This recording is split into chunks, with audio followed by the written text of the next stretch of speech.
Você lembra em quem votou nas últimas eleições? Provavelmente você deve lembrar do presidente, do prefeito, do governador. Mas e a galera do tal poder legislativo? Você lembra, Gabi? Olha, eu até lembro, viu? Mas acho que como muita gente que tá acompanhando a gente, eu também tenho essa mania de centralizar tudo na figura do presidente, né? Pois é, mas a gente não pode esquecer que o poder legislativo, formado aí por senador, deputado federal e estadual, são tão importantes quanto a figura do presidente. Pois é, Bru, vale lembrar que o legislativo é responsável pela criação de leis e manutenção do poder executivo, né, que é exercido pelo presidente, e é por meio desses políticos que atuam tanto na Câmara dos Deputados quanto no Senado Federal que o Brasil caminha. E para falar sobre esse tema, nós convidamos o ex-deputado e jornalista Jean Willis. Ele vai falar um pouco sobre os bastidores da época dele na Câmara dos Deputados e como a gente pode fazer o processo eleitoral caminhar junto com o poder legislativo. Eu sou a Bruna Calazans. E eu sou Gabriela Feitosa e a gente garante que esse ano você não vai mais depender de santinho aí na hora de votar, tá? Esse é o E aí?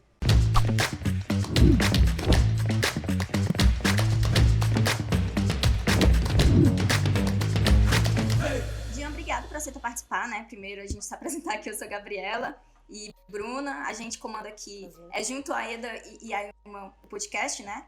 Que é voltado para o público jovem mesmo, a gente quer falar de eleições, de política. Então a gente vai começar com uma pergunta que eu acho que, enfim, é uma pergunta básica, pode parecer óbvia, mas acho que é crucial pra gente começar esse papo, né? Que é como que se configura o poder legislativo, né? O que faz, como que funciona. Em 2022 a gente vai ter muitos jovens votando pela primeira vez, né? É um público muito diferente. Então acho que é relevante a gente falar sobre isso, né? Sobre como se familiarizar mesmo com esses cargos e tal. Olá, Gabriela. Olá, Bruna. Um prazer falar com vocês duas, um prazer falar para os jovens. Bom, sendo objetivo, a gente não pode falar de poder legislativo se a gente não falar dos outros três poderes da República. Então, a República, a coisa pública, digamos assim, esse regime ele se sustenta na tripartição dos poderes, ou seja, o poder é repartido em três. E esses três poderes se equilibram entre si, se controlam, e cada um tem uma função. O poder executivo tem a função de executar as políticas públicas, a função de executar o orçamento público, ou seja, usar o dinheiro, os recursos de todo mundo. Esses recursos são os impostos que a gente paga, que é recolhido da gente de diversas maneiras. Então, o executivo tem a função de executar esse orçamento, aplicar esse orçamento em diferentes políticas, políticas de educação, política de saúde, política de moradia, política das artes, né, que seja, fomento às artes, infraestrutura e tal. Só que o orçamento, o executivo, o poder executivo só pode fazer isso com a autorização do poder legislativo. Então, o poder legislativo, então, tem o poder de dizer, primeiro, essa é uma das funções, dizer como o executivo vai aplicar esses recursos, votando a lei de diretrizes orçamentárias e a lei de diretrizes, a lei orçamentária anual e o plano plurianual. São três leis que, digamos assim, regulamentam a aplicação desses recursos. Essas três leis, a lei orçamentária anual, a lei de diretrizes orçamentárias e o plano plurianual, essas três leis são votadas no Congresso Nacional. O Executivo elabora a maneira como ele vai aplicar através dessas leis, envia para o Congresso e o Congresso vota. E o Congresso faz alterações e o Congresso decide. Então, o Poder Legislativo tem, primeiro, essa função. A segunda função do Poder Legislativo é fazer as leis, outras leis, não só as leis orçamentárias. Por exemplo, ao Poder Legislativo cabe, por exemplo, aprovar ou não uma lei que regulamente o acesso das mulheres à interrupção da gravidez, à interrupção segura da gravidez. A gente pode falar de uma outra maneira, dizer assim, o Poder Legislativo vai legalizar o aborto. Mas a gente pode tirar o peso dessa palavra e dizer que o Poder Legislativo pode votar o acesso da mulher à interrupção segura de uma gravidez indesejada. O Congresso também pode votar lei sobre terras indígenas, ou seja, se as terras indígenas podem ser protegidas ou não podem ser protegidas. Então, essa é a função do legislativo. E a segunda e a terceira função, que é importantíssima, é a fiscalização sobre o poder executivo. Então, cabe ao poder legislativo fiscalizar o poder executivo, exigir do poder executivo transparência. Então, por exemplo, as audiências públicas, as convocações a ministros, tudo isso cabe ao Poder Legislativo. Por exemplo, quando eu era deputado, eu poderia fazer uma convocação ao ministro de Estado, para que ele se explicasse sobre determinados assuntos. Não bastava que eu escrevesse essa convocação, eu tinha que escrever essa convocação e submetê-la à comissão a qual eu pertencia. E a comissão votava, então, a convocação de um ministro ou não, certo? Então, só retomando aqui, para não ficar confuso, ao Poder Legislativo cabe disciplinar o uso dos recursos públicos, ou seja, votar as leis orçamentárias, votar as leis de uma maneira geral, criar leis e aprovar projetos de leis em relação a várias questões, e cabe a fiscalização do Poder Executivo. É importante dizer para os jovens também que, claro, o Poder Legislativo, no caso do Brasil, o Brasil tem um pacto federativo, o Brasil é uma federação, né?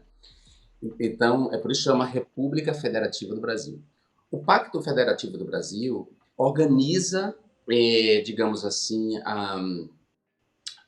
a administração pública em 3 níveis. O nível da União, nível federal, o nível estadual e o terceiro nível, o nível municipal. Por isso, os 3 poderes existem na União, ou seja, em nível federal. É o Congresso Nacional, que é formado pelo Senado e pela Câmara dos Deputados e Deputadas, né? A Câmara Federal e o Senado formam o Congresso Nacional. Aí nós temos o Presidente da República, que é o Executivo da União Federal, e nós temos o Supremo Tribunal Federal, que é o Poder Judiciário. Eu não falei do Poder Judiciário até agora. Eu disse que a República era dividida em 3 poderes. Poder Executivo, Poder Legislativo, o terceiro poder, o Poder Judiciário. Então, no nível da União, é o Supremo Tribunal Federal que exerce o Poder Judiciário. No nível do Estado, quem exerce o Poder Executivo é o governador. E o Poder Legislativo é exercido pelos deputados estaduais. Os deputados estaduais cuidam das coisas dos estados, votam as leis estaduais. Então, há leis que funcionam no Maranhão, aprovadas pelos deputados maranhenses, que não funcionam no Rio de Janeiro, no estado do Rio de Janeiro. Todas as leis aprovadas pelo Congresso Nacional, aqui em cima, valem para todo o país, certo? Mas as leis aprovadas pelos deputados do Ceará, os deputados estaduais do Ceará, só valem para o Ceará. E aí, o terceiro nível é o nível municipal, onde estão os vereadores. Nessas eleições, ninguém vai precisar votar para vereador. As eleições para vereadores e prefeitos, o prefeito é o poder executivo do município. Elas só acontecerão daqui a 2 anos, certo? Não coincide as eleições de prefeito e vereador, não coincide com essas eleições mais gerais, que são eleições para os estados e eleições federais. Então, nessas eleições, nós vamos votar o presidente da República, o novo presidente da República, que eu espero que não seja o Bolsonaro. Nós vamos votar os deputados estaduais, para governadores, para deputados estaduais, e vamos votar para os deputados federais e senadores. Então, vamos constituir o Poder Legislativo e o poder Executivo dos estados e da União.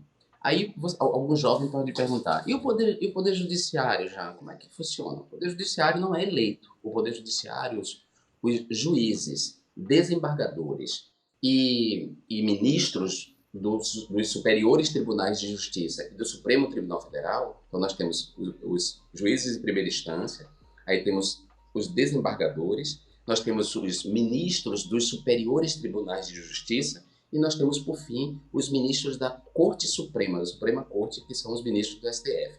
Esses ministros, eles são concursados, eles são, no caso dos juízes de primeira instância, eles passam em concursos públicos, certo?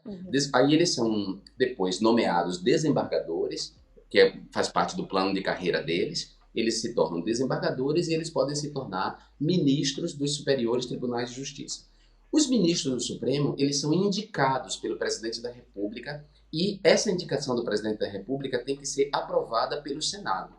Então, a Corte Suprema, ela é formada, em geral, os presidentes quase sempre indicam juízes de carreira, desembargadores, ou figuras com notório saber, juristas, que não são juízes, mas são juristas, são pessoas dedicadas ao estudo do conceito de justiça e estudo do poder judiciário. Então, por que existe um poder judiciário? Porque esse é o terceiro contrapeso, né? Assim, quando as questões entre o executivo e o legislativo não são resolvidas, elas são levadas ao poder judiciário, que é quem tem o papel de fazer a justiça. Sim. E por isso o judiciário não pode ser eleito. Não é eleito, porque o judiciário não pode sofrer pressão dos eleitores, entendeu? Um juiz, para decidir o que é justo e o que não é justo, ele não pode ser pressionado, ele tem que decidir com base em provas, né? Ele tem que ter um processo, um devido processo legal para que ele decida. E é uma coisa importante a gente falar, né, sobre essas diferenças, porque eu acho que muita gente acaba se confundindo, né? E numa eleição, tipo esse ano, de novo, a gente vai voltar aí deputado, senador, governador e presidente. E eu tenho uma memória muito grande, assim, eu estava conversando com a Gabi mais cedo, da época em que eu era criança e eu acompanhava meus pais para votação. Né? Eles iam votar numa escola na periferia da Zona Norte de São Paulo, no bairro Cachoeirinha, e para mim era um evento acompanhar os meus pais, né? E uma coisa que me marcou muito e que eu lembro é que eu chegava nessa escola e tinha muito papelzinho no chão, os famosos santinhos, Sim. né? E aí, os cargos que não eram considerados tão importantes assim, né? Normalmente senador, um deputado federal, estadual, era decidido ali. Você pegava um santinho e falava, pô, esse cristão aqui parece ser bacana, vou apertar esse número e pronto. As pessoas ficavam mais preocupadas, assim, e eu observando ali aquela situação. Com talvez escolher um governador, um presidente, um prefeito, que é um cargo mais importante, né? Entre muitas aspas. Como que a gente consegue quebrar essa barreira, Jean, que muitos eleitores têm em relação à relevância desses cargos, né? Porque você acabou de fazer uma aula aí sobre o que é o poder legislativo e, poxa, é extremamente importante para decidir coisas no âmbito nacional, estadual e que impacta toda a nossa vida, seja uma lei, por exemplo, de interromper uma gravidez indesejada ou uma calçada que está quebrada, né? Vai desde da escola onde seu filho vai estudar até como que ele vai chegar numa faculdade, se vai ter uma lei de inclusão para aquela pessoa estar numa universidade. Como que a gente quebra essa barreira das pessoas não acharem que tem tanta importância, assim, que pode ser decidido ali na hora, por meio de um santinho, por exemplo? Esse é um grande desafio, né? Na verdade, a sociedade brasileira ela vem enfrentando esse desafio há muito tempo, porque de fato as pessoas lembram mais em quem votou para o poder executivo, né? Lembra, por exemplo, o prefeito que eu votei na última eleição, lembro o governador que eu votei na última eleição e lembro o presidente.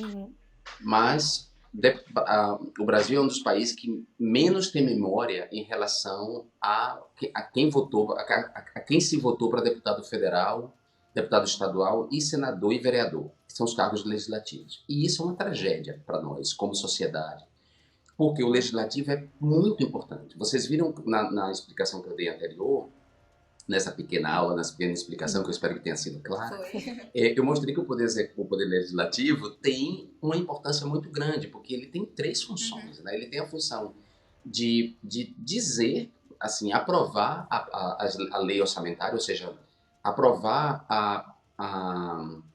o projeto de aplicação dos recursos públicos nas políticas de saúde, educação e por aí vai. Ele tem essa função de decidir isso, se aprova ou não, ou como aprova. Ele tem a função de aprovar as leis, de uma maneira geral, e tem a função de fiscalizar o poder legislativo. Então, se a gente vota de qualquer jeito, se a gente pega um santinho no chão e vota naquela pessoa sem saber o histórico daquela pessoa, você está corrompendo, digamos assim, um dos principais poderes da República, né?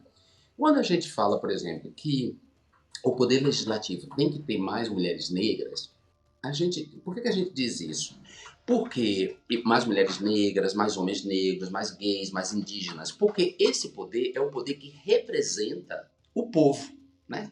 Ou seja, o poder legislativo deveria ser o espelho da diversidade da sociedade, porque a diversidade da sociedade estaria representada no poder legislativo e, portanto, o poder legislativo, quando votasse as leis, contemplaria a posição, contemplaria as aspirações da sociedade diversa, né? Na prática, não é isso que ocorre. O poder legislativo quase sempre é feito por homens, porque né? Os homens se candidatam mais, as mulheres têm conquistado muito espaço de poder, mas ainda as mulheres têm menos representação, embora sejam maioria na população. As mulheres têm menos representação. A gente sabe que existe um machismo cultural que faz com que as mulheres não confiem em outras mulheres e achem que as mulheres não têm vocação para o poder e prefiram votar em homens. O parlamento é formado de homens e de homens brancos, ou seja, durante muito tempo os negros estiveram excluídos do processo eleitoral. Durante muito tempo foi proibido que as pessoas analfabetas votassem. E por que era proibido que pessoas analfabetas votassem? Porque a maioria das pessoas pretas e pobres não eram alfabetizadas. Então, o poder legislativo só votava quem era alfabetizado. E isso, portanto, excluía uma parte da população enorme que deveria votar e não votava. Aí conquistamos o voto do analfabeto, conquistamos antes o voto feminino. As mulheres não podiam votar antes. Ou seja, todas essas transformações, o voto feminino, o voto dos analfabetos, foram conquistas do poder legislativo à medida que ele foi se diversificando, né? Então, o poder legislativo ele precisa ser diverso e a gente precisa saber em quem vai votar para deputado federal e para deputado estadual. Ou seja, não custa nada, se você não sabe quem é essa pessoa, você entrar na internet e pesquisar o nome da pessoa.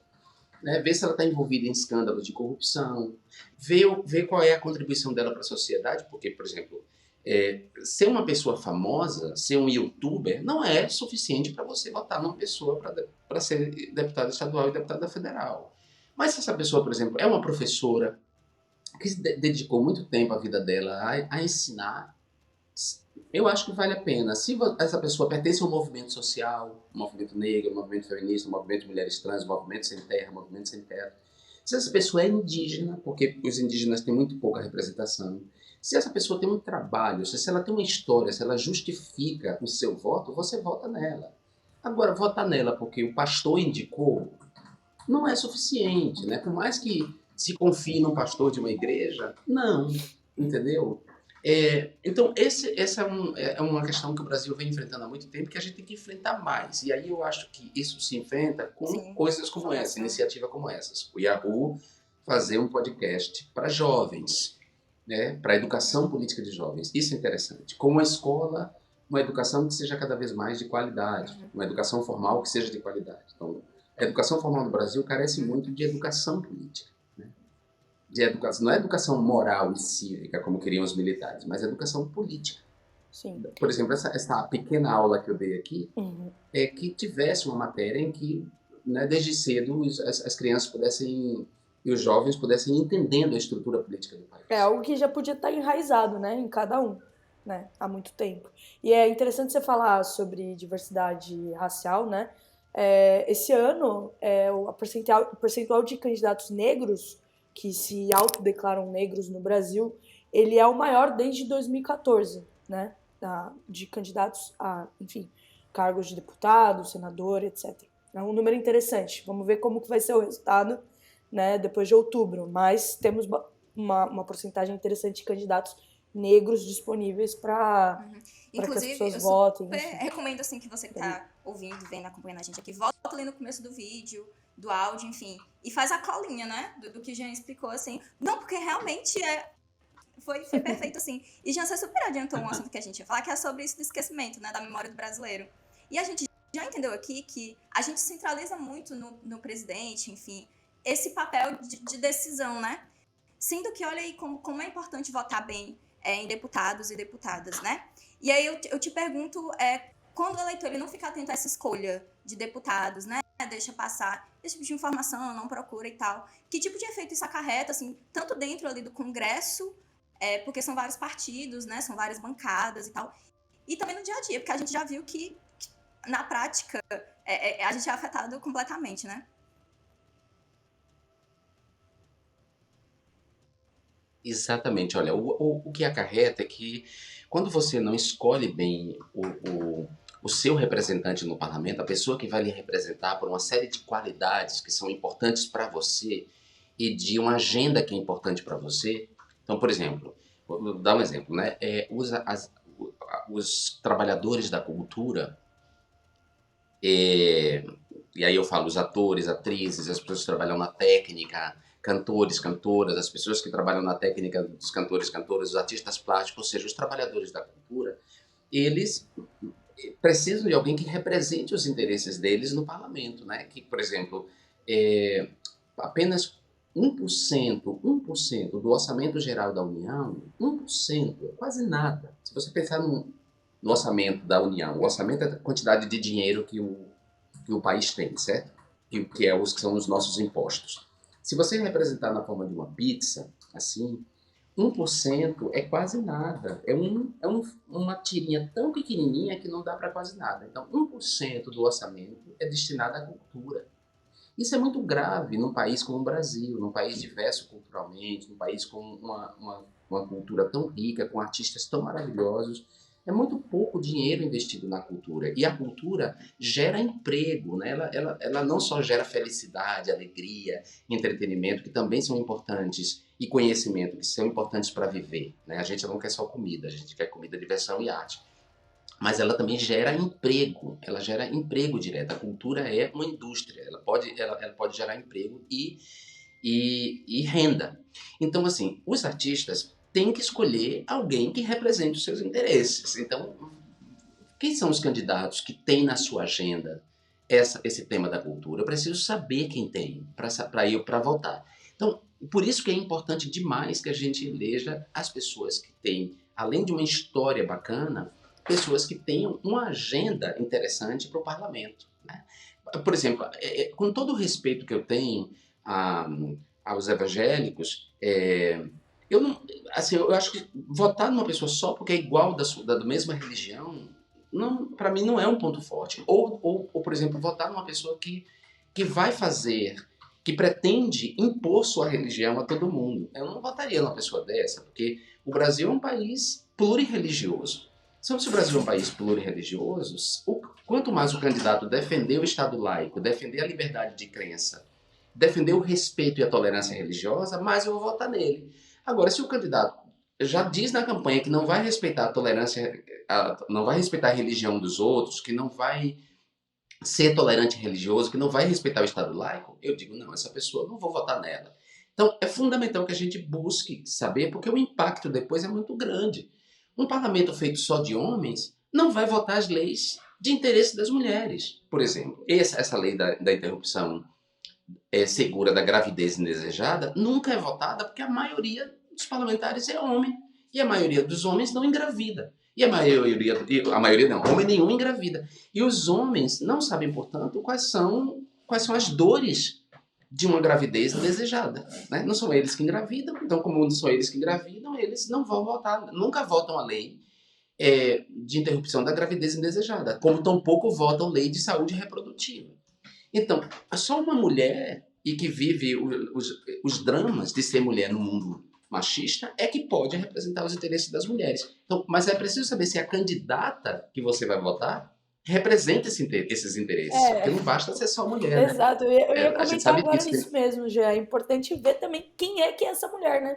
Se talvez, eventualmente, é uma mulher cis, branca, rica, que tem um interesse alinhado ali com algo que não necessariamente vai ajudar a luta feminista, por exemplo, e a gente precisa também analisar, né? Qual que é o tipo de... ter uma diversidade de gênero, mas dentro dessa diversidade ter outra diversidade, mulheres negras, Claro. mulheres bissexuais, lésbicas, mulheres indígenas, Exato. enfim. Isso também precisa ser levado em consideração. E ver também se, por exemplo, nas eleições passadas, eleições para prefeito e vereador, foi eleita uma vereadora lésbica, eu acho que no Paraná, em Curitiba, na cidade de Curitiba. Se eu não estou enganado, ou é Curitiba ou é Santa Catarina, não me lembro agora. Uma dessas cidades, Londrina, uma das duas cidades, ou Florianópolis ou Curitiba, foi não me lembro qual das duas cidades. Londrina. É Londrina? Isso, Londrina. Eu lembrava que era uma dessas cidades de um dos estados do sul. Sim. Ela é uma mulher lésbica, ela foi eleita, mas ela é contrária ao movimento LGBT. Ou seja, ela é contrária a todas as reivindicações por respeito, justiça e igualdade propostas pela comunidade LGBT. É conhecida, inclusive, como opressora, né? A opressora. Exato. exato, ela nega que existe homofobia. Então, a pergunta é, a comunidade deve votar nessa pessoa só porque ela é uma mulher lésbica? Não. Não. Se ela é uma mulher lésbica que não tem uma agenda, que não oferece nenhum tipo de nenhuma promessa de que vai realizar as aspirações de justiça que nós queremos, não vai votar nela só porque é lésbica, entendeu? Então, assim, esse jogo da representação é um jogo complexo e nós temos que encarar essa complexidade. Tem que encarar e tem que fazer esse exercício que às vezes eu sei que muitas vezes dá preguiça nas pessoas, procurar quem é o deputado. Sim. Tem gente que não procura, pede indicação, né? Ou seja, então peça indicação a quem conhece, que é melhor. É bom ver para quem que você vai pedir indicação. Especialmente nesse momento, assim, achei muito bacana que você falou sobre representação e representatividade, né? Porque a gente vive nesse momento onde todo mundo quer ser representado, é importante, é legal, mas a gente também não faz esse movimento de até que ponto, sabe? Assim, então você quer que seu artista traga essa bandeira, assim, mas que legal trazer isso pra política, porque a gente também às vezes não coloca por esse lado, né? Sim. Sim. Bom, a gente precisa saber que todos os assuntos são políticos, que o Poder Legislativo, ele de fato deveria representar todos os interesses. O papel do Poder Legislativo é esse, é aquela diversidade de deputados e deputadas debaterem e chegarem a uma conclusão sobre o que é melhor, porque esse é o processo legislativo. As votações implicam isso, você discutir, por isso que a gente vai na tribuna, fala, lança os argumentos. Esse é o papel do Poder Legislativo. Mas, veja como o Poder Legislativo fica melhor se tivesse mais representantes da diversidade da sociedade brasileira, né? Por exemplo, se tivesse mais indígenas no parlamento, por exemplo, no Congresso Nacional, o marco temporal, esse projeto chamado Marco Temporal, que é um horror para as comunidades indígenas, porque define uma data a partir da qual a terra pode ser considerada indígena, esse projeto não seria votado, ou pelo menos teria mais dificuldade de ser votado, porque a comunidade indígena estaria presente para apresentar seus argumentos e para falar da sua vida, do seu modo de vida. Se, por exemplo, quando eu fui me eleger deputado, eu era o único deputado gay eleito do parlamento. E apenas um deputado fez muito barulho, que era eu. Ou seja, a minha simples presença, a presença de uma pessoa representando, somos 513 deputados, sabe? No Congresso Nacional, a Câmara Federal é formada de 513 deputados e deputadas. Eu era o único gay dessa totalidade, o único gay assumido, o único gay ligado ao movimento LGBT. E a minha simples presença fez uma enorme diferença. Uma enorme diferença.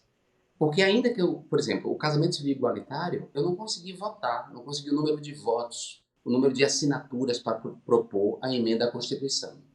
Mas eu promovi o debate nacional sobre o casamento igualitário. A gente promoveu o debate de tal maneira, a minha presença ali, as audiências públicas que eu propunha, as entrevistas que eu dava, as alternativas que eu apresentei, por exemplo, como eu não consegui número para PEC, número de assinaturas para emenda à Constituição, eu apresentei um projeto simples, um projeto de lei simples de alteração do Código Civil. E aí, esse projeto, quando ele foi a votação, ele gerou um debate. E o debate nacional também transforma. Ou seja, o debate político também é transformador. E o que aconteceu é que o casamento igualitário foi aprovado pelo Conselho Nacional de Justiça, muito em função dessa provocação que o nosso mandato fez. A gente provocou o Conselho Nacional de Justiça, o Poder Judiciário, e o ministro Joaquim Barbosa, que na época ele era o presidente do Conselho Nacional de Justiça, o ministro Joaquim Barbosa fez uma resolução que obrigava todos os cartórios do Brasil a transformarem a união estável em casamento civil. Ou seja, nós conquistamos o casamento civil através de um dos poderes da República, deveria ter sido através do Poder Legislativo, mas o Poder Legislativo se omitiu.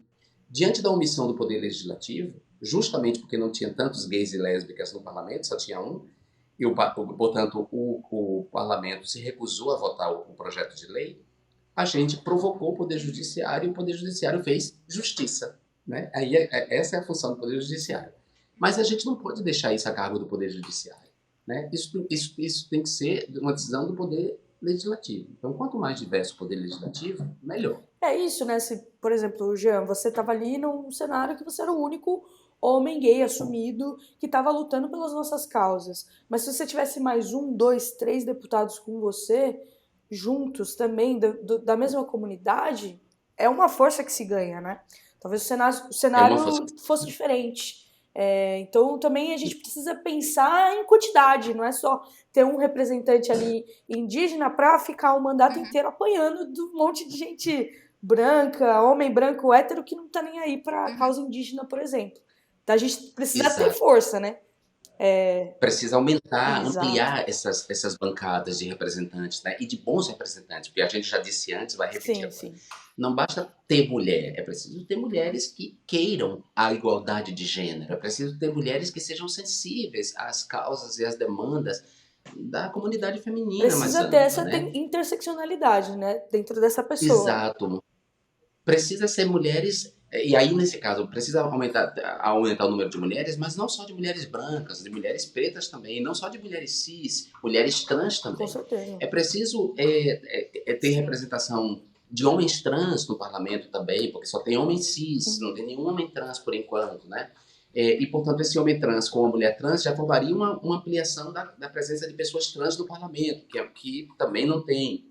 Ou seja, claro, aí volto a dizer, não é qualquer pessoa trans. Por exemplo, o Tammy Gretchen é bem complexo, assim, do ponto de vista dessa representação, porque é um homem trans, ok, mas é um homem trans que muitas vezes também não está alinhado com uma demanda da comunidade trans, né? Então, a representatividade, ela é sempre esse jogo complexo em que a gente tem que votar naquela pessoa que, ainda que ela não satisfaça 100% nossas expectativas, ela vai, pelo menos, satisfazer o mínimo possível, que é esse jogo da representação. Fazer algum barulho ali, né? De sentir representado. Então, isso é importante nesse momento, ou seja, a gente pensar nisso. E aí fazer combinações com os colegas. Por exemplo, nós temos um grupo de amigos, né?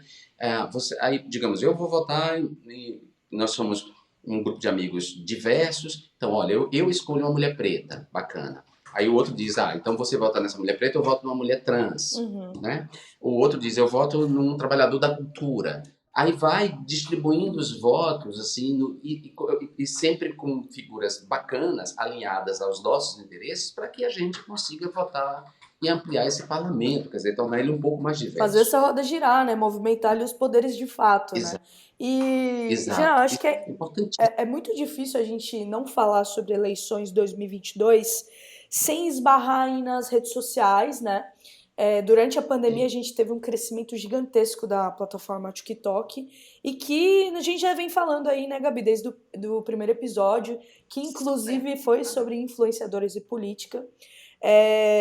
A gente tem visto aí algumas campanhas já sendo movidas dentro da plataforma e em outras redes sociais também. Essa semana passada, a candidata do PCO, Lourdes Mello, virou um meme ali por conta de um debate, onde ela, enfim, perguntava se o apresentador estava querendo silenciá-la, enfim. E aquilo virou um boom, só falava disso e tal. Como que você acredita, já que isso pode atrair, de fato, pessoas mais novas, para as pessoas mais jovens, atrair esse olhar de pessoas mais jovens para as eleições? As redes sociais, ela agrega na corrida eleitoral? E, Bruna... Bom, elas agregam, elas têm... Perdão, Gabi. Não, imagina, eu tô interrompendo porque eu acho que é legal justamente você responder essa pergunta, porque assim, no seu mandato começou o quê? 2011, mais ou menos, né? Isso. 2011, 2015 primeiro. A gente não tinha esse boom de tanta rede social, de Twitter, de TikTok. Então, assim, foi uma campanha diferente a sua, foi exercer de forma diferente, né? E aí é legal você também falar um pouquinho sobre isso, trazer essa tua perspectiva, assim. Na verdade, a minha campanha, eu já representava em 2011, digamos assim, a vanguarda, porque eu era um cara que tinha me tornado conhecido pela televisão, né, pelo Big Brother, tinha sido eleito pelo Big Brother, me tornei conhecido ali, nacionalmente conhecido. Depois de um período em que eu me retirei desse espaço, deliberadamente, eu quis me retirar e voltar para a academia, para dar aula. Em 2000, mas mantive meu trabalho intelectual, consegui escrevendo. Em 2010, eu decidi me candidatar. muito em função dessa vontade de representar essa comunidade que não tinha uma representação, comunidade LGBT e uma série de outras agendas que eu achava importantes no parlamento. Então, eu já era uma vanguarda, porque eu vinha da televisão e eu já estava nas mídias sociais do momento que estavam começando. Então, era o Facebook e o Twitter que começavam. Minha campanha já envolveu as mídias sociais naquele momento e em 2014 envolveu mais ainda. Então eu tinha essa característica de já ser essa vanguarda, né? Um cara que veio da televisão, mas que já atuava nas mídias sociais. E foi justamente o fato de atuar nas mídias sociais e usar as mídias sociais como meio de transparência do trabalho que eu fazia e de engajamento das pessoas, de politização das pessoas por meio das mídias sociais, foi justamente isso que também me transformou em alvo de mentira e difamação nas mídias sociais. Então, quando a direita, porque houve todo um movimento internacional em que os movimentos sociais de esquerda utilizaram as mídias sociais para uma série de manifestações importantes por volta do ano 2010, né? A partir de 2008, na verdade, com o Occupy Wall Street, o movimento Occupy Wall Street, que era contra assim, os abusos do mercado financeiro, a especulação financeira e a pobreza que ela gera, passando pela Primavera Árabe nos países do Oriente Médio e chegando nas manifestações latino-americanas, as mídias sociais tiveram uma importância muito grande nessa organização das pessoas. E foi justamente aí, nesse momento, que a extrema-direita percebe o potencial e a importância das mídias sociais na condução desses movimentos. E aí Steve Bannon, que é uma figura importantíssima nesse sentido da extrema-direita, elabora as estratégias, a tecnologia política de apropriação da extrema-direita dessas tecnologias, das mídias sociais, junto, claro, com os próprios CEOs dessas mídias sociais, que modificaram o algoritmo das mídias sociais para torná-las para priorizar menos a divulgação e priorizar mais a interação, né? Então as mídias sociais passaram a priorizar mais a interação entre pessoas e o algoritmo começou a indicar como se daria essa interação, ou seja, a partir de então dessa mudança no código das mídias sociais, na mudança do algoritmo, todas elas o algoritmo passou a indicar pessoas para você se relacionar, pessoas que pensavam parecido com você, pessoas que frequentavam, digamos assim, os mesmos ambientes virtuais, e isso foi, de alguma maneira, aprisionando as pessoas nessas bolhas, e essas bolhas puderam ser mais atacadas por desinformação, por mentira, por teorias conspiratórias, e as consequências disso no mundo inteiro foi uma ascensão da extrema-direita no mundo, não só nos Estados Unidos com Donald Trump, mas na Hungria, na Polônia, nas Filipinas, na Turquia, aí no Brasil com a eleição de Jair Bolsonaro e a eleição de vários fascistas para o Congresso Nacional. Ou seja, então as mídias sociais têm sim uma importância e seguem tendo importância, porque através delas, por exemplo, o Bolsonaro e a extrema-direita atuam muito nas mídias sociais, justamente desinformando, fazendo mentiras, utilizando as tecnologias da fraude, como deepfake, por exemplo, essas tecnologias de manipulação de vídeos, manipulação de fotografias. Eu falo dele porque é um grande exemplo. Eu sei que o programa não tem a pretensão de fazer campanha para ninguém, mas eu tenho minha posição. O programa não tem, mas eu tenho minha posição. Então eu posso dizer claramente que no mundo inteiro a extrema-direita utilizou essas tecnologias para falsificar, para fazer revisionismo histórico, para difamar, para assediar pessoas. E no mundo inteiro, assim, as democracias atingidas, fragilizadas pela extrema-direita, produziram exilados no mundo inteiro. Então, eu sou um dos exilados. Uhum. E esses exilados não são exilados de ditaduras, não são exilados da Coreia do Norte, nem da Arábia Saudita. São exilados de democracias destruídas pela extrema-direita ou fragilizadas pela extrema-direita. Na Europa tem muitos exilados da Turquia, da Hungria, pessoas que não podiam viver mais nos seus países e atuar, continuar sua produção política e intelectual por causa desse tipo de assédio dessa violência política que foi produzida através das redes. A contradição é que nós precisamos das redes também para levar a comunicação, para apresentar candidatos. O TikTok é uma rede em que eu não estou. Quer dizer, eu tenho um perfil lá, mas eu não uso para nada. Eu só criei um perfil para que ninguém usasse meu perfil. Eu não uso o TikTok e é uma rede que particularmente não me interessa. Talvez muitos jovens estejam agora torcendo a boca para mim, dizendo, sim, ele é um velho. Eu sou um velho mesmo, eu sou um homem que está amadurecendo. Mas o TikTok não me seduz. Eu sou de outra geração, né? Então eu sou da geração que tá vendo o meu mundo morrer. O mundo em que eu nasci e me criei, ele está desaparecendo, ele vai acabar mesmo. É o fim do mundo que eu conheci. Mas um novo mundo está nascendo. Eu também sou testemunha desse novo mundo que está nascendo. E nesse novo mundo que está nascendo, as pessoas têm interesse, não têm mais interesse em coisas mais profundas, têm dificuldade de leitura de um livro, não se concentram na leitura de um livro.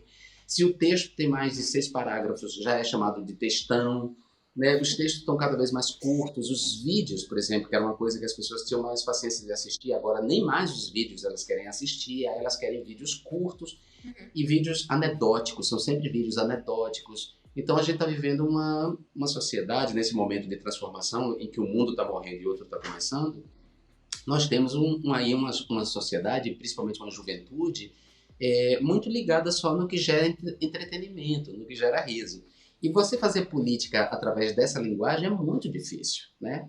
Então, como é muito difícil, quem se beneficia dessa linguagem são os candidatos mais rasos, mais idiotas, aqueles que conseguem fazer dancinhas, aqueles que conseguem fazer anedota, aqueles que conseguem, sei lá, Viralizar mesmo, né? viralizar, Tá ali exatamente. no meio da trend, né? Ali consegue Sim, sim. entrar na dancinha mesmo que seja. Exatamente. Então, assim, as trends são, para mim, elas são muito chatas, porque aí você entra na sua rede social e você vê 300 vídeos de trends, né? Iguais, com a mesma música. Yeah, my name.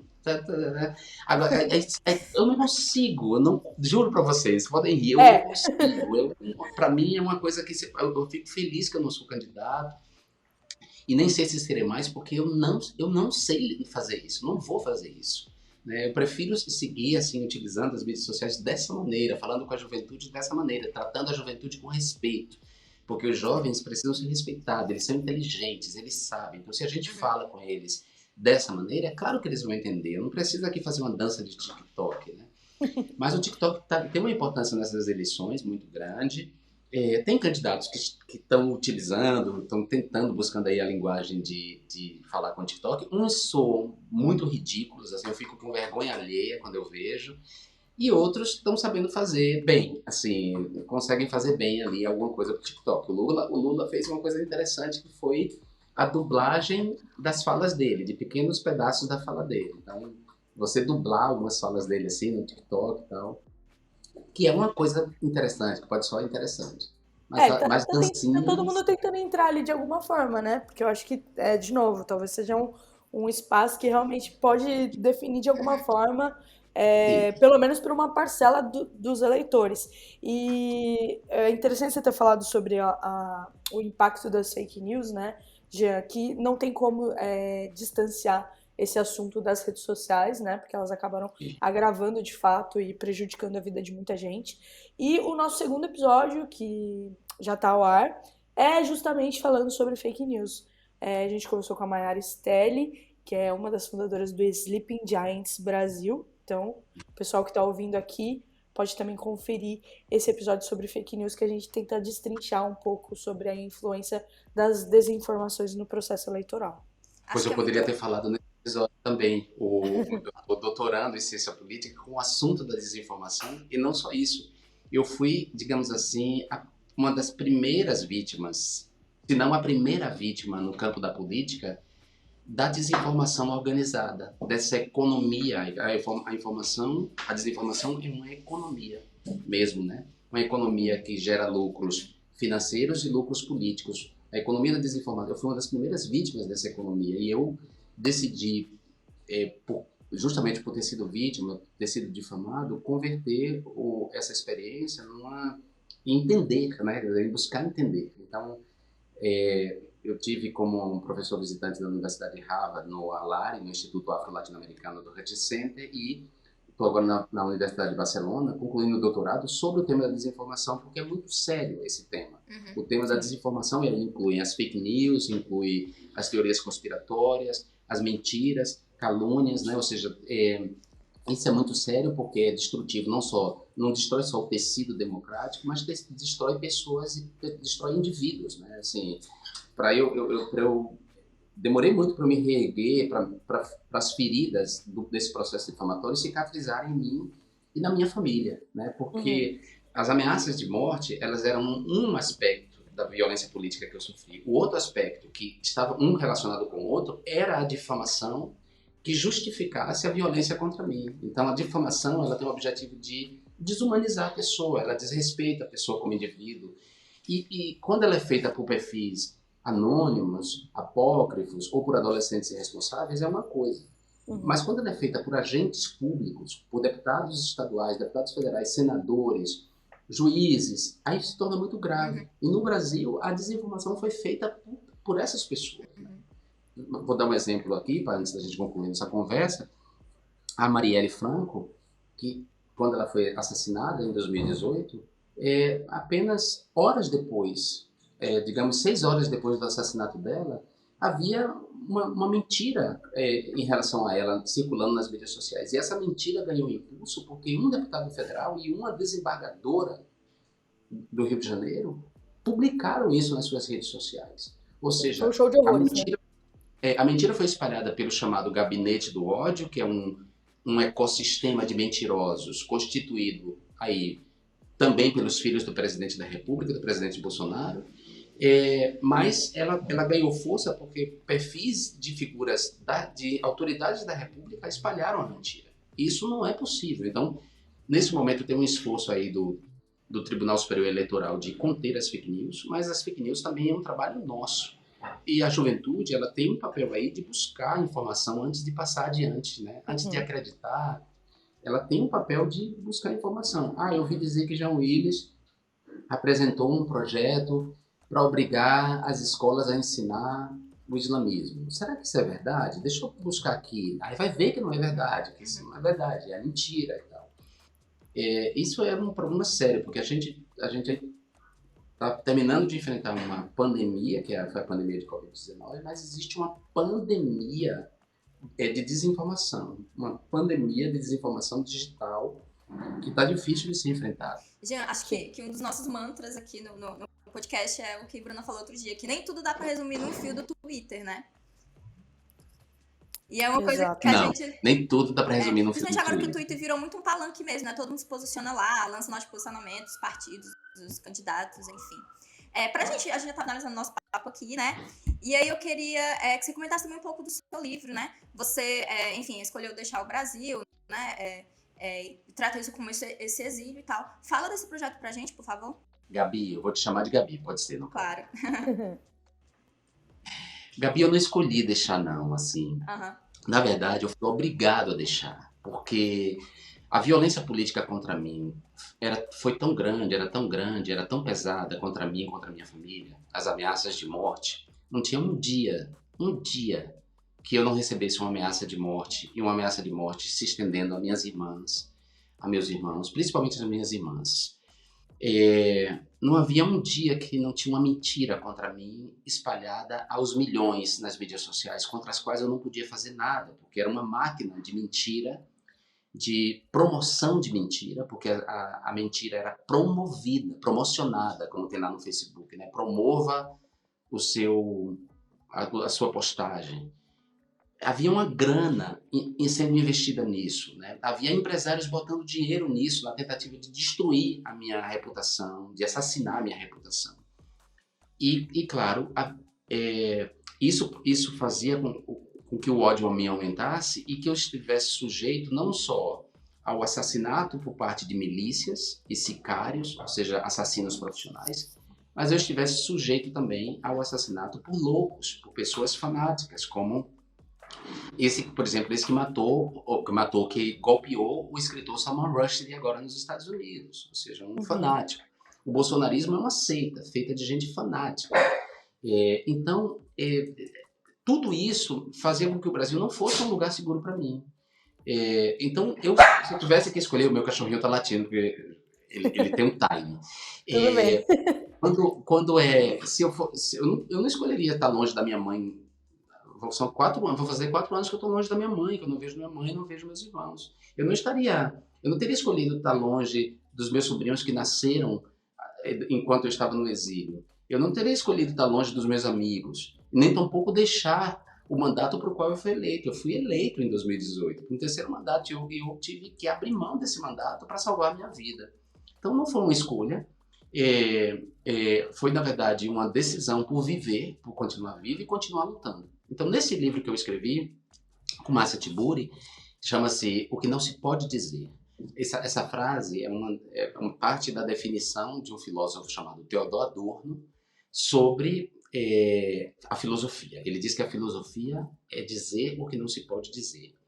E Adorno foi um cara que teve que se exilar da Alemanha nazista e viver nos Estados Unidos. Porque quando Hitler chegou ao poder, Hitler não precisou mandar embora as pessoas. Não. As pessoas sabiam do risco que corriam e por isso elas saíram da Alemanha para ir para outros lugares. E elas sabiam do risco que corriam e muitas delas, as que saíram primeiro, escaparam de serem mandadas para os campos de concentração e morrerem no Holocausto. Então, guardadas as devidas proporções, sem querer banalizar o episódio nefasto do Holocausto, quer dizer, eu também vi isso acontecer no Brasil quando o Bolsonaro se elegeu. Eu sabia que era perigoso para mim e que o risco de morte tinha aumentado, então eu prontamente, para continuar vivo, fui para o exílio. Esse livro, portanto, ele trata dessa experiência do exílio, é um livro na estrutura de uma troca de cartas entre eu e ela.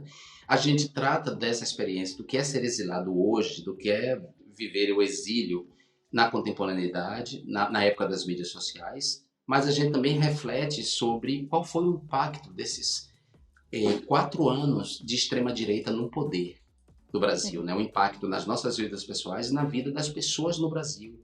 Foram 700 mil pessoas mortas por causa da Covid-19, por causa do manejo criminoso da Covid-19 por parte da extrema-direita. Dom Phillips e Bruno Pereira foram executados por assassinos que estão de acordo com a política ambiental do governo da República. Ou seja, uma política ambiental que é, na verdade, uma política assassina, uma política que vai contra o direito dos povos indígenas e contra a preservação da floresta amazônica, sem a qual não haverá futuro para vocês duas, não haverá futuro para muitos jovens que estão nos ouvindo agora.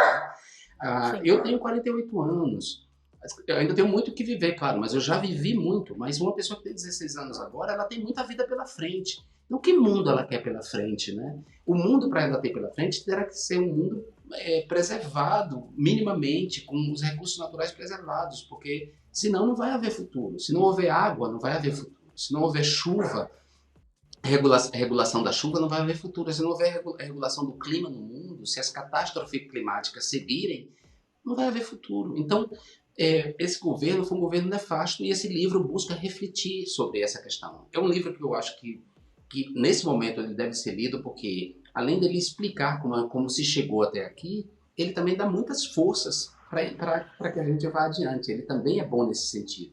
Né? Então chama-se O que não se pode dizer, é da Civilização Brasileira, editora. Eu acho que já está nas livrarias, começa a estar nas livrarias a partir de hoje, mas as pessoas podem comprar com 30% de desconto, um cupom de 30% de desconto no site da Record, da editora Record. E é isso. E dizer para vocês que foi um prazer enorme falar com vocês. Gente, é isso, né? A eleição tá aí, batendo na porta. Aula aqui do Jean.